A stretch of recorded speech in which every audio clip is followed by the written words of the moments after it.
Party నాయకులందరూ కూడా మన అధినేత వైఎస్ జగన్మోహన్ రెడ్డి గారు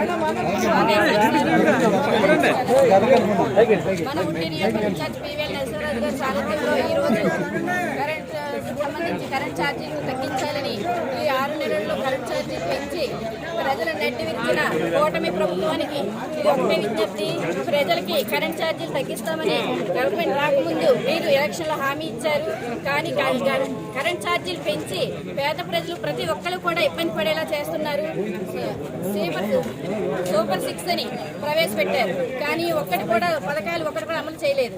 జగన్మోహన్ రెడ్డి గారు అమ్మఒడి కార్యక్రమం ఒక్కరికి విద్యార్థికి ఇస్తే, కానీ ఎలక్షన్ ముందు ప్రతి ఒక్కరికి ఇస్తాం, మీకు 15,000, మీకు 15,000, మీకు 15,000, ఒక్క విద్యార్థికి కూడా అమ్మఒడి పడలేని దాఖలు ఉన్నాయి. ఈ రోజుల్లో గవర్నమెంట్ ముందుగా పేద ప్రజల్ని గుర్తించండి, ఎలక్షన్ ముందు ఇచ్చిన హామీలన్నీ కూడా నెరవేర్చాలి. ప్రజలకు ఎప్పుడు అండగా వైఎస్ఆర్ పార్టీ, కాంగ్రెస్ పార్టీ ఎప్పుడు కూడా ప్రజలకు అండగా ఉండి ఈ రేపు వచ్చే రోజుల్లో కూడా అమ్మఒడి పడలా, లేదంటే రైతు మిత్ర, ప్రజలు ఏ సంక్షేమ పథకాలు కూడా లబ్ధి పొందకపోతే మీ అందరం కూడా ప్రజలకు అండగా ఉంటామని, ఇలాంటి ధర్నాలు చేస్తామని ప్రజలందరి ముందు కూడా విన్నవించుకుంటూ ఈ రోజు ఉండి నియోజకవర్గం